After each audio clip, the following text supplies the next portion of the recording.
Welcome, Jeff, to Sippin Sunday the Podcast. I'm very excited to have you here.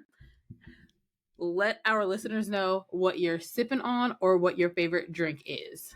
Oh, okay. So what am I sipping on? First of all, I want to say that I'm sipping on this cup that I got from an amazing person. The Adulting. We love that. Yes, I always use this mug, by the way. That's but a good mug. It's a great mug. I had it for a while now too, and It's like 2021, I think, is when I had those come out, or 2020. Yeah, this was dope, and so I love this mug. It's one of my favorite mugs that I have here, especially because I know you, but because it's durable and it's a really great mug and all black everything, right? Yes. I'm always and what I'm sipping on is some tea. So tea with some ginger in here. It's cold in New York at the moment currently, and so yeah, get some ginger in there to kill up all that mucus or sickness that might be trying to sneak up. Yes, stay healthy. I'm drinking water with my Bloom greens in there because we're old, and like you said, also the immunity, keeping yourself together. So nice. And what does it say? Adulting is ghetto, matches my sweatshirt. That is true. Okay, I gotta get some of that merch too. Yes, so I'm super excited to have you here. I'm excited every time I have a guest, and everybody's probably tired of me saying that, but I really am, because I just know such cool, amazing people that are doing great things. The first question I always ask everybody is, at what age do you believe you became an adult, if you reached that age yet? Ooh, that is a great question. So what age did I become an adult? I can say that I felt like this is a two-part question for me. I feel like when I made my first adult decision, and I would say around 13. So that's the first part of it. And the reason I say 13 is because that's when I got adopted, and I went to so when you get adopted, you go to a lawyer to sign you off, and you get your last name changed and all of these things. And just, the lawyer and the judge, they basically explain like what's going to happen and all of those things. And so my last name my whole name was supposed to completely change. And I took a stand and was like, no, I still want my biological name in my name, my last name in my name. And even the judge and lawyer was like, oh, that's such an adult decision.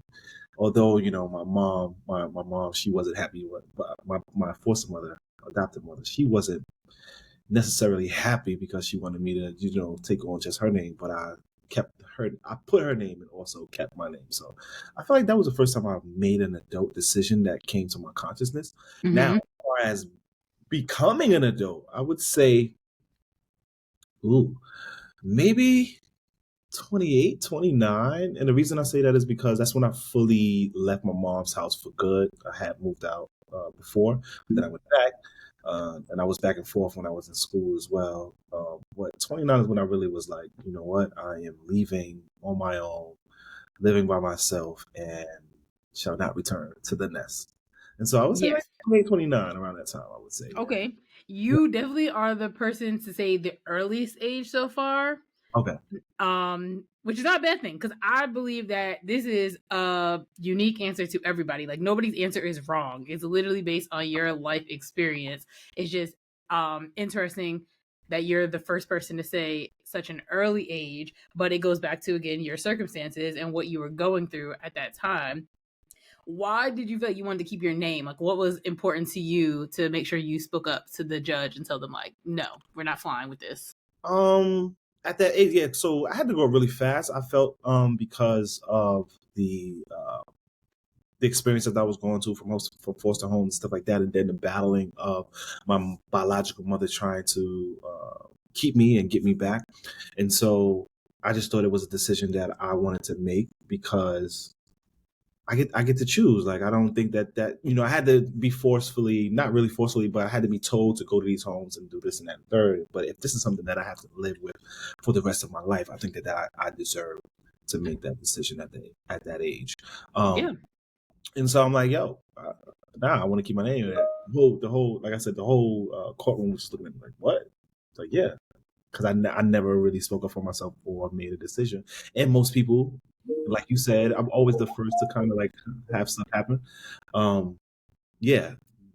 people was like, this is the first time I've heard a child claim that they wanted their own name. And also, I didn't really know my biological family. So if there was a time where I wanted to try to figure out who they were, I didn't want to have to forget exact or like it be gone out of my presence. So it was always there and people could find me if they wanted to. So yeah, that's that makes a lot of sense. And I think that everything you're saying is completely valid. Of you were in a unique scenario that isn't not always what you'll find in like majority of young people's lives, that they are in the foster care system, that they are being adopted, that they're trying to figure out like your identity at such a crucial time of your life. Like I feel like your early teens to I mean, I would probably say like 25 is like trying to just figure out what does life mean. You're entering and trying to make decisions for yourself and trying to figure out like who you are. But it sounds like for so long you were in scenarios where you weren't able to really figure that out. yeah. And now you're like, nope, keeping my name and we're going to stand for this. And then do you feel like that's when your life kind of began for you, or it was a new beginning? Yeah, I felt like I was like I said, I felt like a sort of an adult because I made a decision. I think that that allowed me to gain consciousness of what was going on, and that I can start to paint my own narrative on how I want things to be. Because before that, it was just like, I got to go here, or, you know, this home doesn't want you, or your mother's still back on drugs, or this and the third. And so it was never a space where I could make those decisions. And that was the defining moment for me, where I was like, oh, I can make this decision. And yeah, I feel like an adult. And I heard a older person say, oh, you made an adult decision. So yeah. Okay. Yeah, I like that. Because yes, all the things of how somebody feels like they're an adult is based on the other people around you, and it's based on just what's going on. But I feel like if somebody didn't say to you like that was an adult decision, you would have just been floating around. Absolutely not. No, yeah, I would have been like, yeah, just same thing. I'm just living as a kid. I don't know what to do, nothing. But once that was instilled in me and I heard it, I was like, oh, that wasn't an adult decision. I really, yeah. So I feel like that probably helped you too to think about things differently and making decisions, which usually kids don't get to make their own decisions, which is, in my opinion, a problem of us making decisions as an adult, and why sometimes we feel so like, I don't know what to do. But it's because for so long people were telling you what to do, and they didn't give you the opportunity to express yourself or make a decision and potentially be wrong, so that you can know the next time what you're supposed to do. yeah, because my adopted mom, she would always, like, she said that today, you ain't an adult. But in my head, I'm like, nah, I'm an adult because I made the adult decisions. So you keep saying that. But for most people, they probably never really heard anyone say that you made an adult decision. And so when a parent is telling you you're not an adult yet, or you're still my baby, or, you know, you're going to be here forever, they listen to those things. And that's kind of like a program or a subscription that we subscribe to without even realizing that we subscribe. Yes, I completely agree. And with the topic and everything that I want to talk to you about, you've already kind of like jumped into it, which is wonderful, because that's what just makes of your life experience and the story that I wanted you to share with people, about how you take great risk, how you have just learned to change your mindset, learn to create the life for yourself, and your one-man show, which I'm going to leave that to like middle end, because, you know, I can go on forever about that show. I am a huge supporter of that show. Yes, you are. Let's think about, okay, you got adopted at 13. You moved out and you feel like that's when you became an adult, 28, 29. You went to college. That's where we met. But what was like your shortest synopsis of life in between then to get to where you are now and taking risks and mindset and all of that? I think which is a very big loaded question.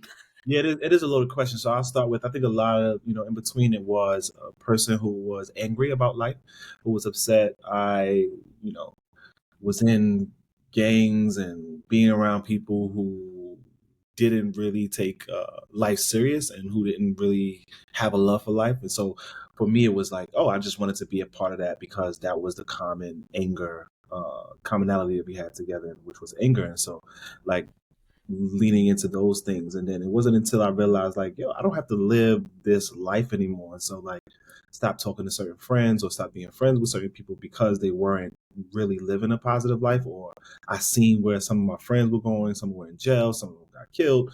And so I'm like, I need to take these risks to not fall in line with this same pattern that most people go through when they are experiencing hurt or they're experiencing anger. And so it was one of my close friends, I believe, like junior high school, kind of high school, can't remember. It was high school, excuse me, where they, we used to hang out all the time. And then it was just a day I'm just like, nah, I'm not doing that. And he was like, nah, you're a punk, and all of the words that people use to call you out on things.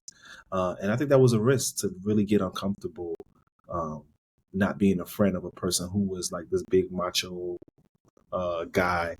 And so that was the first risk, I would say. And then, I still carry that. And I went to college and kind of still, like I said, still carry that same type of burden of anger and being upset and this gangster mentality. And it wasn't until one of my roommates, it was like a Thursday, of course, the first college I went to, which is Sullivan County, upstate. And it was some guy that was just looking at me wrong. And I was about to fight him, and I'm just like angry. And my boy, he pulled me in. He's like, yo, come in the room real quick. Just because he looked at me, right? And he's like, yo, like, what are you doing in school then? Like, if you want to be a gangster, why are you in school? Gangsters don't go to college. And that was the first time somebody said that. And I'm like, oh, I'm living a double life. Because if I'm really here to better myself and to live a better life, then why am I still trying to be upset because somebody looked me up and down? They probably like my outfit because I'm huge in fashion. But to me, when you're from the hood and you're uncomfortable in different spaces, it seems like a form of disrespect, or you're just angry. And so that was another time I was like, oh, let me take this risk to switch the way I dress. Let me pull my pants up a little bit more. Let me take this risk where everybody else is doing this. Let me start wearing shirts and ties. And so that's when I started to realize, oh, it's okay to go against the grain. It's okay to go and take risks. And that's where the idea started to come from being different and not falling in line and being the same as everybody else because that's what everybody else did.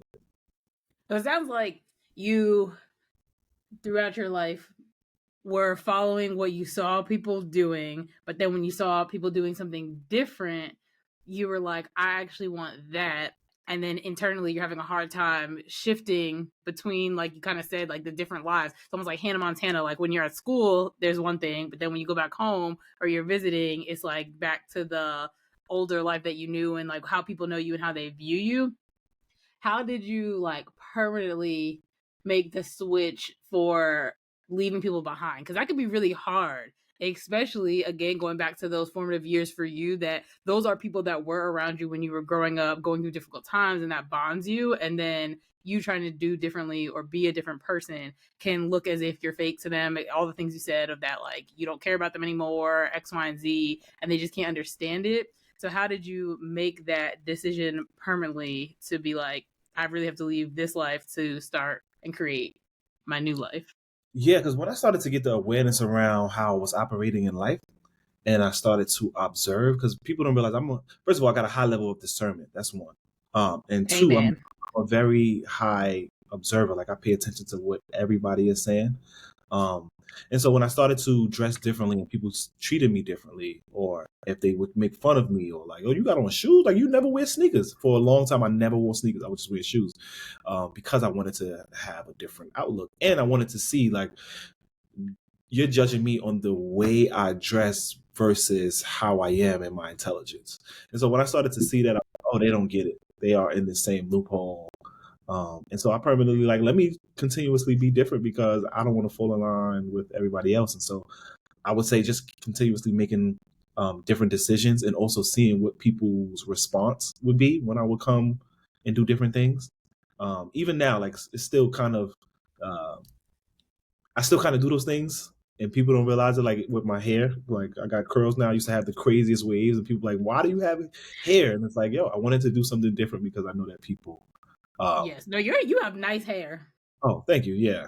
So it's just about doing different things and then seeing what people's responses are. Not to get the attention, but to see where the judgment lies.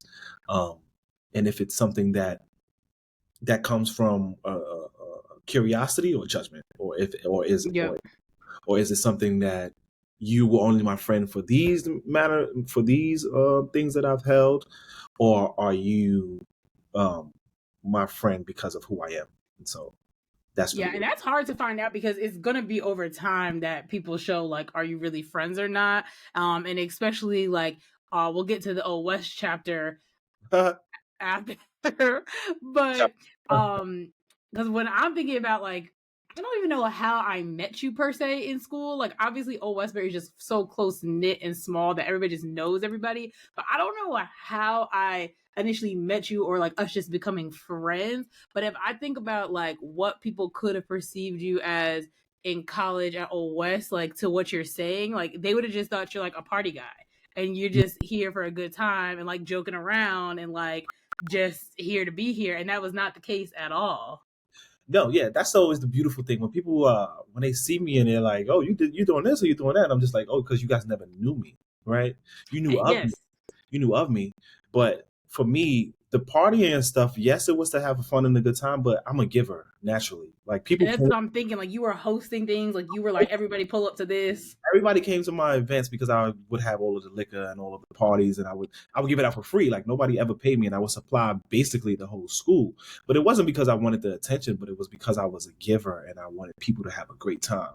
But people never really got to talk to me or to really get to know me to understand that was what I was doing it for. It wasn't to be the person who is known to party and stuff like that. Even though I was, but the underlying thing was, yo, I want people to have a great time. I want people to have great experiences. I want to see people have fun. I know how hard life is. My life wasn't the easiest. And so how can I be that? And the only thing was partying in school because that's what we all really, we all Yes. came to. And I was always funny and silly. So when people do hear me talk, they're like, wait, I never knew that you was this intelligent, or I never knew that you can hold a conversation, or and I'm like, okay, because I joke all day, but you never tried to have a conversation or intellectual conversation. So people are always taken aback when they hear me speaking on panels or having podcasts. They're like, wait, what? I've never really know that you can hold a conversation. Like, yeah, But did you ever try to have one, like you said? yeah, you never did. And the people who know, like people be like, nah, Jeff, you don't, and they know. And it's Yes. not meant for me to, for everybody to know either.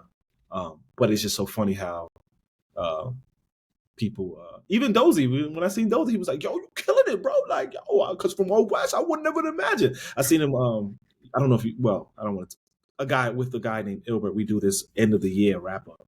And Dozy said to me, like, nah, you really killing it. Like from Old West, we was bugging out. I was like, yeah, but I was always had this thought and mentality that after college, of course, I was gonna have to switch things up.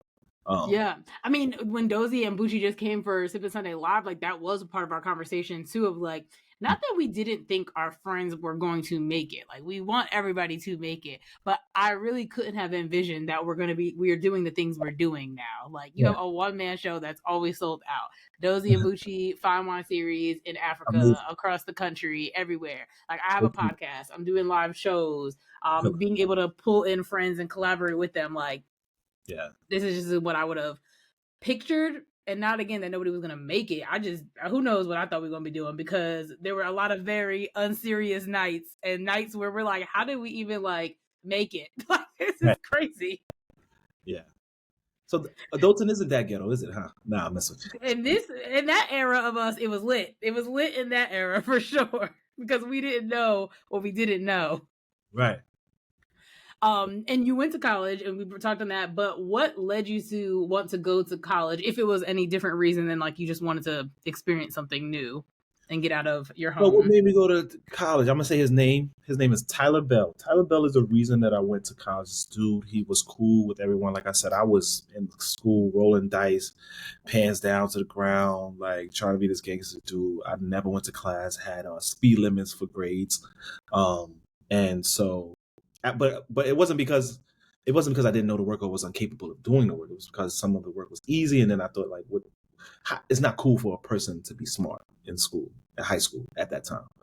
And so it was me and my boy Rel, who was a dude in college that was like, yo, what do you want to, you think gangsters go to college? We became roommates. But we were like, yo, because I was working at Crate and Barrel, and I'm like, yo, I've been at Crate and Barrel for like 6 years. I'm about to just be a manager there and this, that, and the third. And yeah, it was like probably the last week or month of school. And I just came from playing dice or playing Uno for money, gambling. And me and Rel, we in the hallway and we see our boy Tyler Bell, and he's like, "Yo, what school y'all going to? I got accepted to Albany." He's like, "Oh, you going to college? We ain't going to no college." He was like, "Nah, y'all gotta go to college." I'm like, "Bro, I'm not going to college." And that's when that idea of the taking the risk, right? And he questioned like, "What is the reason why you're not going?" I'm like, "For what? I don't need to go to college, this and third." And then a light bulb went off, and I'm like, "Wait, what if I do go to college and I'm out of the hood and I'm not, doing the same thing that my peers are doing or what I'm known for?" And he was like, "Yeah, y'all should go to college." I'm like, "Bro, my grades, I'm not gonna be able to get in there. Like, I just got a 65 in this class. I got a 70 in this class. Like, I'm not gonna be able to get into college." He was like, "No, it's this community college that they accepting people and you can stay." He's like, "But if you don't want to stay, you can go to BMCC." I'm like, "Bro, if I go to college, if I go to school and still be at my mom's house, that ain't gonna work. In the hood, in the projects, the one of the worst projects in the world, nah, I that ain't gonna work." And so he was like, "Yo, just give me all your information. I'm gonna apply for you, and let's see if you get in. What can hurt?" And I'm just like, "Give you my information." And I trusted him. This is the only person I trusted. I'm like, "All right." So me and Rel gave him the information. He applied for us. We got accepted, and that was it. It's like, okay, I'm going to college. We love this. And then, did you go to college straight out of high school? Because I know that by the time you got to Old Westbury, I believe you're a couple years older than me. So did you take a break somewhere? So I went to Sullivan County. Mm-hmm. In my first semester, I had a 0.9 average because I was partying. I was wilding. I was partying. I was turning up. I was doing all of this stuff. A 0.9, Jeff. 0.9. No, I'm so serious. I'm not even. I know you are. That's I'm just like. This is not a lie. They send me that email, and I'm like, "Yo, college is so much fun. I'm having fun. It's enjoyable. Turning up." And they're like, "Yeah, but if you don't bring your average to a 2.0, you got to go back home. You won't be able to stay in school." And I was like, "Wow." And Abrel kind of had my roommate, he had a bad average, but it wasn't a 0.9. Like, I was in there wild. Because I was still doing the same thing. I was still gambling. I was still like, no matter where you are, no matter where you go, there you are, right? So I was still the same. And so finally, they told me that. And I'm like, I cannot go back home. My family done put so much money in this college. They done bought the sheets and the bed, like all of this stuff. I'm just like, I don't want to take advantage. So I'm like, I gotta figure it out. Plus, I have freedom for the first time. College is a place of freedom, and it's all the way upstate, so people can't come check on me that easily. And so I'm like, yo, next semester I gotta have a 2. I did the math. I'm like, damn, I gotta have in order to average this out, I gotta have like a 3.5, like a 3.7 or some crazy shit. It was crazy enough I can't remember the math. And every day I still was partying, but every day, the weekends, probably not Friday because I was too smacked from Thursday, but the weekends, the weekdays after class, I was in the library getting this work. You needed to say. Reading these books. And then I was like, all right, this next semester, let me pick my classes that I know that I can knock out the park. That isn't going to push me back. And so the next semester I had a 4.0. So. And they probably were like, "Is this the same person? Is he cheating? Like, what happened?" It was, because even when I had, because sometimes professors teach the same thing, and they just like, "Yo, you coming to class on time? You caring? You're participating? You're doing the homework? Is everything okay?" I'm like, "Yeah, everything's great. How can I get everything is great? I'm trying to stay here. That's why I'm here." And so, so that's what I did to fix that up. I think what was the question again? Then I was just like, well, did you take a break at some point because you came from Sullivan County to Old Westbury? Yeah. So then I did that. And so in school, what I realized too was that I was following the footsteps of my family members who were accountants. And so I love math. Like, even not going to class in high school, I got a 92 on my Regents. Like, I was just a math. I just love math. Money, I'm gambling. Okay. So yeah, I love math. So I was like, oh, let me go to school to be an accountant. And then I realized that accounting, once you get further along in accounting, is no longer math. It's terms and concepts and those type of things. And I'm like, this is not fun for me. I'm not comprehending this work. And so I switched my major. I switched my major and the credits that I had. Mm-hmm. I switched it kind of late because I was like, maybe I'm gonna just stuck it out with my associates. So I had switched my major to marketing in Sullivan, and then they was like, you're not gonna be able to graduate on time because these credits aren't going to. Because you switched, yep. Yeah, wasn't going to be able to transfer over. So I'm just like, all right, what if I switch back? It was like, all right, so you won't have to you won't have to do a whole year, but you only have to do a semester. And I'm like, okay. So I did an extra semester by switching back to accounting. So I ended up getting my associates in accounting, and I'm like, let me just keep going. And then when I did an extra semester in Sullivan County. Then when I got to O West, they also didn't take the credits for accounting. Now I should have just did the year, Lord, as in marketing and marketing communications and got those credits. So then when I went to O West, I switched to marketing, and then, like I said, the things they transfer over. And then marketing, I was just like, I didn't really like it that much. I was trying to find something else, so then I switched again to information systems. And then my advisor, whoever that was like, well, yeah, you will have to do another extra. I'm like, nah, I can't. Like, get me out of here, people. So I switched to marketing back again. So yes, I changed my major 3 times, and then 3 is, like, is a big staple in my life. And so I'm like, all right, that was divine for me. Anyway, so yeah, did an extra semester in Sullivan, did an extra semester in the West. Gotcha. So you went though straight from high school to college, and then gotcha. Then the extra semesters and stuff like that. Yeah, gotcha. But I also in the 3rd grade, speaking of 3s, I got left back, so that's another year. And that's why I was trying to figure out the math, because I was like, in my head, that's just not like making sense to me by the years. But I was like, this is your story, and that's how it is. That's what happened. But that's another thing. So when people be like, "Yo, but you're so much older than this," and I'm like, "Yeah, well, I got left back in 3rd grade, and because of my behavior, and I was just, I was a wreck because moving from home to home, not knowing what's going on, and just school isn't a priority. You trying to figure out where the hell my mother at, where my father at, where's my biological parents, and so kind of deterred me from that. And then, so those are the reasons why the gap is. Yes, okay. And then the education system also is not even set up to support kids in foster care and going through adoption with like that emotional capacity. Like you're saying, like if a student or somebody showing up to school and they're acting out, they're just like, oh, they're just acting out, like whatever, like suspend them, do whatever. That is not helping that child at all. Absolutely not. So now we have the social emotional learning part. Yes. Because I was an educator for 8 to 9 years, almost 10. What's it, 10 years? I don't know. Whatever it was. For life, right? I was there for a long time because I was a para, then I was a substitute, then I was a teacher, then I was all over. So like all of the numbers are all. But 3 different roles there too. Yeah. So now they do incorporate the social emotional learning and the no child left behind. But when I was coming up, you was bad. You wasn't doing your work. You didn't listen to the teacher commands or what they did. You was getting left back, and they didn't care. They didn't care what was happening at home. Exactly. And nobody explained it to them. And even if you were going through that, they really didn't care. Teacher was really what teachers. I felt my experience was, we come in here for a check. Either you gonna get it or not, and we don't care. I feel like working in I worked in a middle school and high school. The way that they expect things of teachers, it's just almost impossible though. So it's like they have to kind of like have their mindset of like, I'm trying to get what I need to get done to keep my job and meet these numbers, but it's not supporting the kids at all. Yeah, exactly. And growing up, I had all older teachers. So we didn't, like, nowadays we have young teachers and teachers who just coming out of college and stuff that want to be teachers. But my teachers were all older. I think I probably had one younger teacher, and she wasn't really young.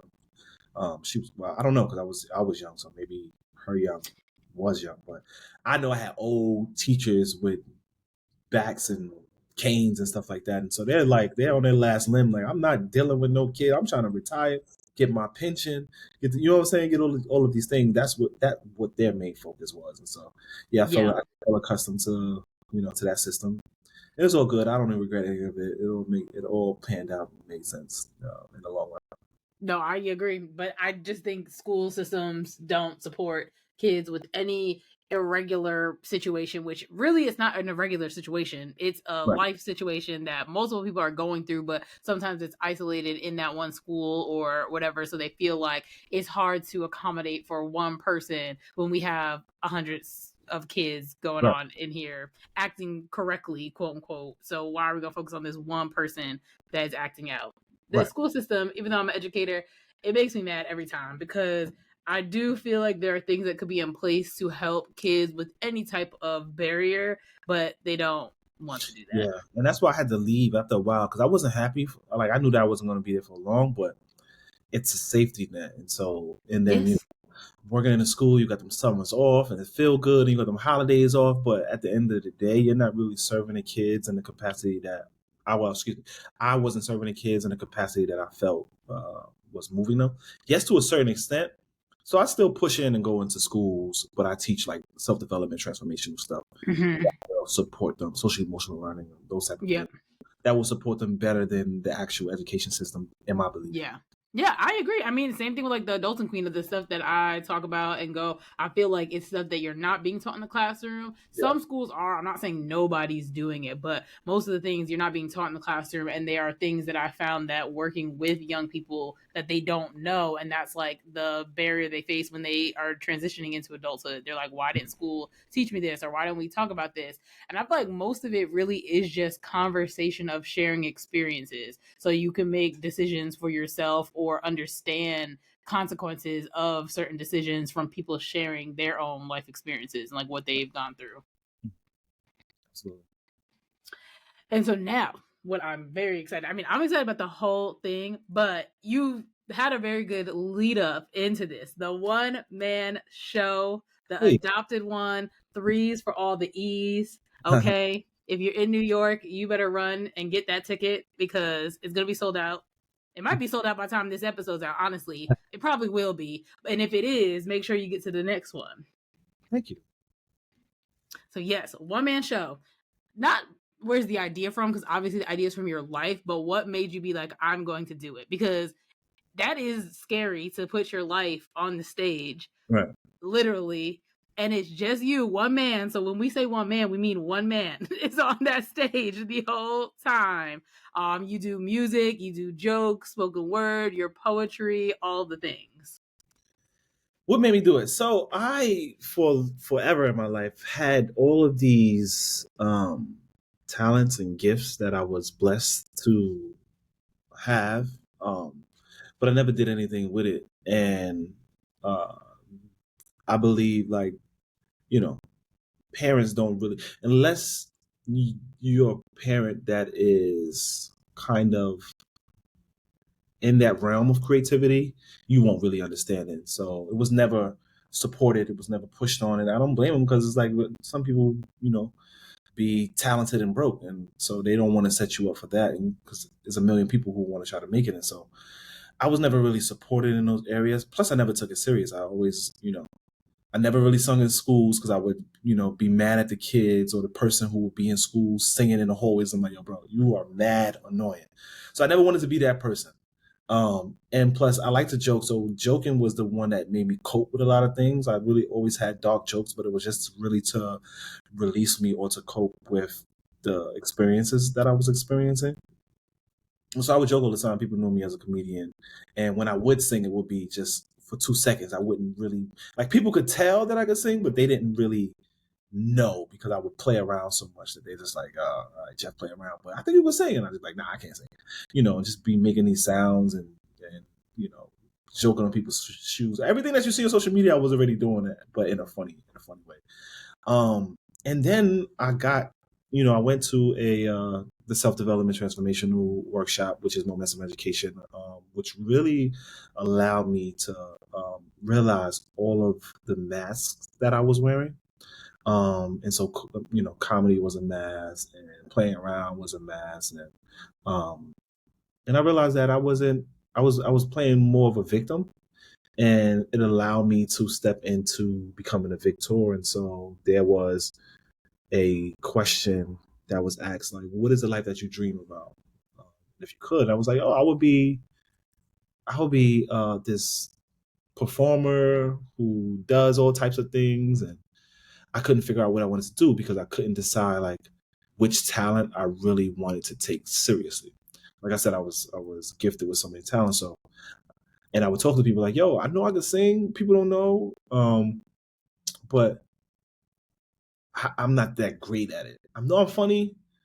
You know, people laugh at me all the time, but I know I'm not that great at it. I know I can act, you know, but I would have to go into auditions, and I used to go on audition, and I would never get the role. And I'm just like, but you know, I guess I'm not that good at it. So it just came to a point like, oh, what can I do that can incorporate all of them together in one space? And with the play, The Adopted One, it was also a time and a place and a moment in my life where I'm just like, nobody really knows who I am because of the mask that I have been wearing. And so I think it was a point in my life, I'm like, I think it's time for people to really know who I am and to share my story. I didn't care if my family got mad at spilling the beans in the house, because you know you're not supposed to talk about what goes on in the house, right? Because what happens in your house stays in your house. But for me, I was like, this is more of a healing moment in a show that's going to allow me to step into my highest possibility. And so by creating that, and something that I thought it was going to be a one-time thing. I just had to get myself released from the bonds of not choosing any dreams. And I'm just like, this is one time I'm gonna just do it for my birthday and see how it goes. And I did it that one time, and people were just like, "Woo!" Because I talk about. They thought it was gonna be a comedy show. A lot of people were like, "Yo, I can't even. I thought it was gonna be a comedy show," and it was not a comedy show. It is. That has me thinking about like when I came, what did I think it was going to be? Because I came in 2019, September 2019 was when I came. I So think yeah, that was on the beginning. Yeah, you came like a few shows in. Yep. Yeah, so I don't even know what I thought it was going to be. By that point, like you had posted some stuff, so like I don't necessarily think I thought it was gonna be full comedy, but I felt like I was really like watching a movie, Yeah. but it's one person the whole time. But it really felt like a movie because it takes you through like the moments where you felt joy in the hard times that you were having, the times where you thought like you weren't going to make it, and then getting to where you are now and like kind of like the breakthrough of like exactly what you said, like you're still healing and still trying to continue making yourself the best person that you can be, even though you were adopted and you realized that that wasn't something that was negative or something that was a crutch. It actually was helping you be who you're supposed to be. Yeah. And I think so. If you came in 2019, you've seen it at probably Brooklyn Commons. Yes, it was. Yeah. So it's in Brooklyn. So you've seen the one where it was just the first version of it. So I've been doing it for 6 years now. And so And I'm gonna make it back. you've seen the first version of it. And so that was when I just was getting my ideas out. I was, like I said, I've never written a script before. I've never really acted because like I said, I was going on auditions and never really got those plays. I did like stuff in high school, college, but it was play. It wasn't real acting. In a comedy, I did do some stand-ups here and there and taught a little bit around that. But it wasn't as successful as I projected it to be. So you just seen the first rendition of what it looks like, and then it started to grow as my brain expanded. Mm-hmm. And now you're also just still continue to grow and like navigating and thinking back, and like you're finding new things that you might not have thought about or remembered, because it's also bringing back memories for you, and you're really sitting deep in yourself thinking like, what was going on? Like, how was I feeling? What is happening? Right. Yeah, and I just do the same show most of the time because people like to see things over and over. Like The Lion King been on Broadway for how many years, right? And you got those things, and so Very true. There are different elements that I've added to it. Like this one that's coming up it's an immersive experience, and so we have like Yeah, it's different. It's projections on the wall, so now you can visually see what my thoughts were or things that were happening in the house. It is, I would say, like the best shows that I put together. It's dope. And people come in there like, yo, this is the best. I'm not tooting my own horn, but people are like, yo, this is the best show I've ever seen. No, toot your own horn, okay? I'm in the book academy for writing my book with Lovey Jai Jones, and she's like, you telling your story is not you tooting your own horn. Stop being humble. Talk about what you're doing. Because my show is a great show. You hear me? Like, it's really, really good, especially now. Got projection. It's dope. I mean, like the storyline is crazy. I'm singing, you gonna be crying, laughing, choke. People who really walk out of there like, yo, my life No, felt transformed. Like I was in a yes, and like my friend that I came with, Sophia, she was like, what the heck was this? And like she, like, in a good way. And then she at the time was thinking about adopting a child too. I remember her. Yes, yes, because you all connected. And even for me, I mean, yes, I know you, but it is 6 years later and I'm still talking about that show like I saw it yesterday. Like I feel like that is the impact you want to have on something that you're putting out like that, so that people keep coming back, so that people keep talking about it, and that you're also just bigger message really helping other people that could be in your situation, whether they're in foster care or they're in the process of getting adopted. There's somebody there's somebody that is adopted, because it's not talked about enough. And Right. there are a lot of people that experience that, and it is a extremely hard thing because it can bring up senses. Now I'm putting my psychology hat on because that's my degree. It's bringing up like feelings of abandonment and like who are you and identity things. So I feel like it's you healing yourself, but you are also helping and healing others and bringing awareness to an issue that is not talked about enough at all in Yeah, and this that's what I world. had to realize too. I'm like, oh, another revelation that I did have going through the work as well is that, oh, this life ain't about you. It's really about how No. you impact people. What is your mark? What are you doing for humanity? How are you shifting people's lives because of your story, right? Those things did happen to you, but it didn't happen really to you, it happened for you. And so if those things happen for you, Period. how do you help and support people who might be experiencing these things? Like if I'm a person who lasted and understand and got clarity on it, how can I use my voice to be a beacon versus just holding it to myself because I think everything is about me? And so Yes. I had to get out of the seat of thinking things were about me when in reality it wasn't. And a lot of us need to just stop being selfish with our stories, right? And that's what happens when you think it's about you. You're more scared of what people are gonna say or how they're gonna judge you, or what this person gonna say, who's not gonna be your friend. It's just like that doesn't matter. There's a kid out there, there's a person out there whose life can actually change. Do you know how many people are now doing one person shows because they see my show? And Yeah. a human that my personal self could get upset about it because it's like, oh, they're trying to copy of me. But no, in reality, they're actually having their dreams turn out because of the show that they see that I've done. Yeah. You know what I'm saying? And so And yeah. their story isn't your story, so it's still like they can say I'm adopted, I did this, I did that, but their story still isn't your story. They're not Jeff Brown, so And so yeah, it's just like getting out the way of yourself, because the longer you wait, somebody else is waiting on you. There's somebody waiting on you to go and just speak to be motivated. yes, And so yes. And then tying this back to adulting, because that's what really all these conversations are. That as a kid, the situation you're put in is not your fault. The situation you were born into is not your fault, which yeah, is hard for you to understand as an adult, because you're like, well, these are my circumstances. So, like, how do I break out of that? Or why should I break out of that? Like, this is just what it is. But that's not what it has to be. And it's really, really hard to make those decisions and transfer that energy to like positive thinking, because a lot of people will always ask me, especially after Sippin Sunday Live, like talking to Dozy and Bucci. Yes, we are friends. Like we've known each other forever, but similar to you and I talking right now, like we never were sitting here talking about stuff like this. We were just like, oh, like how you doing? What's going on? Like, oh yeah, I'll come support you. You come support me. yeah, But to actually hear all of us talking about this and realize that we really do have a positive, optimistic look on life that isn't always the majority of people's thinking, and being around so many people that think like you, is hard to remember that like somebody needs you to talk about this because they are not optimistic, they're not positive, and they need to see that you can be positive, you can be optimistic, like you can view the world as like the glass half full for right. you to keep pushing through. Absolutely, yeah. For me, it was. Listen, it is not easy. I was battling that this morning. I'm just like, yo, I don't want to do this. I don't want to do that. Why did this happen? Or this, that, and third, or I wanted this.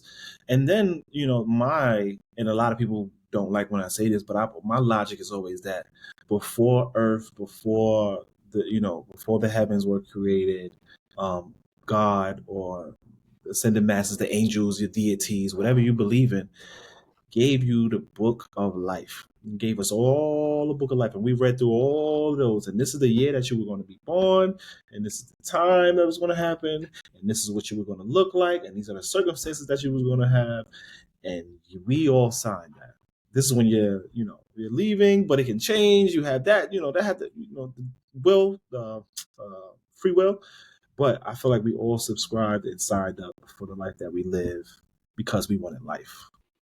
And so when you look at it from that standpoint, you have a sense of gratitude because you are here. Some people might be like, well, I wish if I knew I was going to sign up for that, I would never did it. Yeah, but you read it over. I feel like you read it over. And that's just my belief. Probably not true. But I think that we all, before life, we didn't know what it was. We didn't know any of this. We didn't get the meaning of it because we didn't really understand it because it was before anything. But we were just so excited to have life. And I think that people need to or should look at it from that way so that they can understand, like, okay, I signed up for this and let me do what I need to do in order to be happy. Exactly. And I feel like there's things that you can do to control what you can control, and your mindset and like your thoughts is probably like most important and biggest thing that you can control. So whether you journal, you listen to podcasts, you pray, meditate, whatever it is that kind of grounds you and has you just being like, let me turn my brain off for a second without really like turning it off. I wish we could have a turn off switch just for some time. Just let us turn it off for a second, please. But figuring out how you're going to be able to ground yourself and figure out like, okay, this isn't the best right now, or I do not feel like I want to do this today, but like I have to because tomorrow this is what the outcome will be because I did this today, or whatever it is that you have to tell yourself to keep pushing through. Yeah. Yeah, you just got to have those self mantras or meditations that's going to support you, affirmations that's going to support you to push you forward.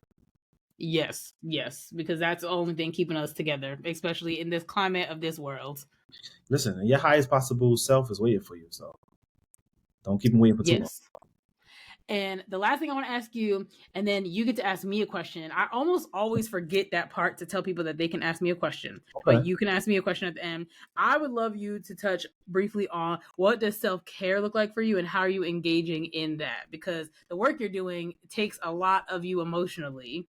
And then that's just your one-man show. You still work, you still have family, you still have friends, you're still trying to keep yourself together. You're living in New York City, in the middle of New York City for one. Like that should be a whole nother, like, you need to keep yourself together just by living in New York City. So what does it look like for you for self-care? So self-care is always changing, and it's a lot. It's not just one thing, but a few things that I would name right now. So I go to like singing classes now just to perfect my voice, to get over the shyness that I was and the fright that I had. That's something that I do for self-care. I do journaling. I meditate. I have this meditation that I created for myself. So I have a self-meditation. You have a good voice for meditation, so you should like record them for people. It's very relaxing, like therapist like. I've seen that before. So I have I have a self. I call it self-manifestation meditation that I listen to every single morning. Like I said, I journal, and I don't just journal with regular pens. I use quill pens and quill pens. Yeah, the ink that you, the feather pens and the ink that you dip it in, and so I like really take time. Oh, the ink, okay. Yeah, I got a whole kit over there. I'll bring it to the camera in a second. And also I go to therapy. I think that's something that a lot of people go to support them with getting those ideas or thoughts out. So I go to therapy, and I also stay active in self-development and transformational work. That is solely the thing that helps me with self-care, is because to support other people with what they might have going on is, when I'm not doing the show, is something that just gives me joy. Yeah. I agree. And I also ask you just because as a Black man, and I really, your words mean things and they make things happen. Last season, as I was wrapping up, I was like, I need more males. And now most of my guests now have been males. So I just love for them to share their self-care and like their joy, because sometimes it's hard for men to share those things or talk about those things. Nice. So now you get to ask me a question. So guess whatever you want. I get to ask you a question. What question do I want to ask the adulting? Because I don't think you talked about the age that you felt like you became an adult. Yes. So have you answered this on a hold Oh, have you answered this on another podcast, right? I have, but people don't listen all the time. And then Oh, even if like they jump into this episode, they might not have heard it before. And because I've been doing this for so long, but I also kind of have an edited answer, just given going through my book journey and reflecting and just like been doing this for so long. So I originally would say 23 because that's when I graduated with my master's degree, moved to Miami. So that was like my first full-time job.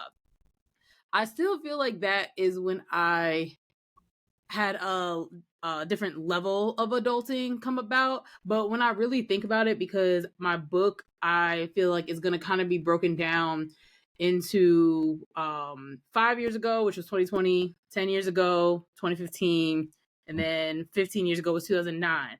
All three of those moments, I was like moving or something new was happening. So 2009, graduated high school, started college. 2015, graduated with my master's, moved to Miami, new job. 2020, pandemic for one, let's not forget that part. But right. also then moved to Baltimore, started a new job. Like there was a lot of transition at all those times.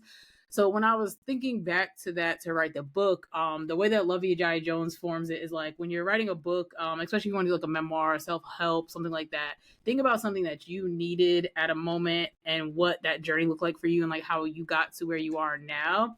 So when I like thought back 5, 10, 15 years, and those were the moments that were happening that are all very similar, like extremely different. I was at different places in my life. I was at different ages at those times, but the theme was still there that like something transformational was happening at that time. So I actually kind of feel like I did enter adulthood in 18 because I was graduating high school, going to college, and pretty independent from that time to now. Like, there were things I didn't know, obviously, at 18, but I do actually feel like I became an adult at 18. But then, even still, as I talk this out and like think, I had my first job at like 14, 15. And so to be working like that actually is an adult thing. Like we don't want to work, but like that's an adult thing. Like you're making your own money. And then I got my license. Like I was driving myself. So I always have been pretty independent anyway. So I think 18 really was like the legal age I could say I became an adult and felt like an adult now that I think back to it. Because ever since then, like I was doing my own stuff. Like my parents have always been super supportive and my family, but I was doing my own thing. I never moved back home either after I left for undergrad. So like I kind of feel like now 18 actually. Okay. But then you level up. You just play the Mario sound every time you get to a new level. Which sound? There's a whole lot of Mario sound. Well, the like when he levels up, like when he gets the mushroom. Oh, gotcha. That one. I think it's. Yes, exactly that. I need to clip that and use it every time. I'm going to ask you to send me that sound specifically so there's no copyright because it came from Jeff Brown. Exactly. Gotcha. Yeah. So I do actually think like 18 because of the independency, because I was having to like figure things out myself, like going to college. And then from there, those things helped me to be where I am now. And I still do feel like every time you get to a different level of adulting, like it just doesn't stop. Adulting does not stop. So it's going to keep going. Love it. Love it. Yeah. I think 23, 18 to 23. 18 to 23. Because of different reasons. But people mostly say like 25 to 27 has been the most popular answer that I've gotten. Yeah. Yes. And only one person said they haven't reached it yet. Oh, wow. How old are they? They were in their 40s, I think. Ooh. And they said they didn't feel like they reached the level of adulting yet. Ooh. Okay. Kudos to them. Kudos to them. Yeah. You're like, why? What? I mean, I can send you the episode. It was I think it was the Adulting While Black episode. Okay. Yeah, I need to figure out the logic behind that. I mean, but everybody's life is different, so yeah. Exactly. And I do feel like I had a pretty typical average life. And that doesn't mean nothing was wrong or like there weren't things that are trauma or like that I'm still unpacking or trying to figure out now. But I feel like things were pretty average. Like I graduated high school, went straight to college, got my master's, straight to work.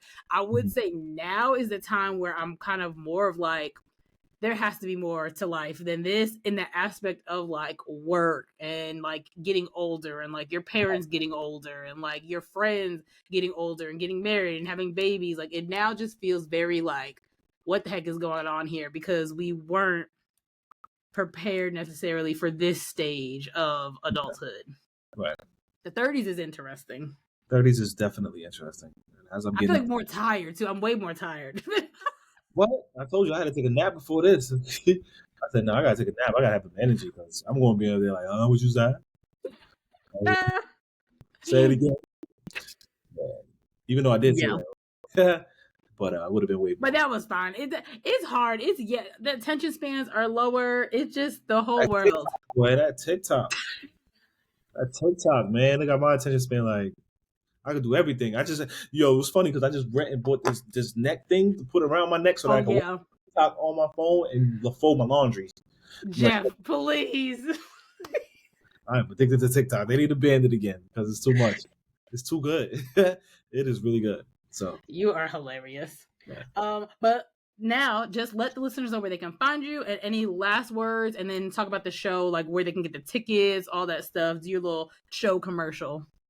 Okay, so my name is Jeff Brown. You can find me on all platforms, JEFFBRWN, and that's how it's spelled. It's spelled without an O because I was born without the last name Brown, so I kind of subconsciously put that there. But it's JEFFBRWN. You can find me on Instagram, Facebook, and on Twitter. I don't tweet like that, and I'm not on TikTok like that, but I have an account. You're watching, but you don't be posting on TikTok. I don't be posting. And my show, it is March 22nd in the Bronx. That is the only space that I found that is compatible with the vision that I want. And you are bigger. You're growing bigger and better. So we need to get to places that align. Yeah, they align because it's more of an intimate setting. Because my biggest show, I think, was like 700, 600 people, something like that. But this show is a little bit smaller, but it's intimate and it's one for an experience that will leave you like, what did I just enter into? So yes, you need to go. And Kofa's house, one of my friends, he created this space, this luxurious place in the Bronx. Where you can get tickets. It's on Eventbrite, but you can follow my page. And if you watch this episode, you DM me, I'll give you a discount. Woo! March. What is it? Whatever this is going on in March, you're gonna get a discount. We love that. March 22nd. I know adults in this ghetto, and we sometimes need price breaks and things, and I got you. Tickets aren't already expensive if you want to support an artist and pay that. But if not, and you heard the show, you can definitely reach out to me. Yes. I will give you a discount because that's what I do, We love that. As well as the self-development, transformational momentum education. I think that's something that is real pivotal in people's lives. I think it supported me tremendously, and something that really helped me find community as well as step into the life that I wanted to have and dream of. And so I have, it's a 3-course journey, but I have a scholarship for you to, for anybody who watches this to take on that journey. And amen. We love that. MomentumEducation.com, and the discount code at checkout is 4, the number 4, the win. For the win. Okay, I wrote it down. Self-development, transformational journey. I mean, it's dope stuff. So right now, currently, we are in New York, and we are also in DC. So if you're in those 2 areas, then you can take advantage of the self-development, transformational experience. Perfect. We love that. And did you say you were born without a last name? Without the last name Brown. Oh, okay. So you changed your name. So they added Brown to my name. So I kept my original last name, which is Clark, and then added Brown to it. I was supposed to get rid of Clark. So. Gotcha. Okay. And this is, every time I talk to people, I just love that similar things come up because, again, confirms that everybody is not just going through something in a silo. Because my person I just recorded with last week, they changed their name because they felt that their name no longer fit them. And then you're saying you added to your name because you wanted to keep your original name, but add Brown is your mom, foster mom, it's your mom. Yeah. But just for clarification, her last name. Right. Okay, gotcha. Typically, so to go back to that conversation real quick, I know you're trying to... Oh, yeah, you're fine. Typically, when you get adopted, you take the last name on of the person who's adopted you, and you get rid of your biological name. Gotcha. Me, no, I want to keep that name and add. So my name is very long. Jeffrey Anthony. Do you have a middle name? Anthony is my middle name. Yep. Oh yeah, we have like a lot of names here, but that's fine. That's you. It's me. And who has something to say about it? Who? I'm still a gangster. You hear me? Oh God, they don't even believe that now after this story. I got curly hair. What are they talking about? Get out of here! I'll pull his Jerry curls. Get out of here now. Yeah, Jeff, but thank you. I really appreciate this conversation. I know it took a while, but honestly, I feel like things happen when they're supposed to happen because now you got to talk about the show, and the show's about to come. People about to buy tickets for the show. Your birthday is in March as well, so that's amazing. Yes, we love that. Anytime I see 3-3, you know, I text you. The gas prices were 3-3-3. I was like, Jeff, these are the prices today. Bro, what is going on? Insane. Life is beautiful. That's a little high for gas, but I still think about my friend when I see 3-3-3. They did go down now, though, the gas prices, which is great, but we'll see what happens. We'll see what happens. But yes, I appreciate you so much. Everybody, you can find him at his social media, Jeff Brown, no O. Everything will be tagged. All the stuff will be linked. If you're in New York, make sure you go to the show. And if you're interested in momentum education, make sure you use the code 4, the number 4, the win, and reach out to Jeff. If you just have any questions, I don't know. I mean, I feel like this probably is fine, but if somebody is in the foster care system or adopted and would like to connect with you, that's okay with you as well. Absolutely. Yes. A lot of people connect. Please connect. As well. Perfect. Yeah. Thank you, Jeff. No problem. All right.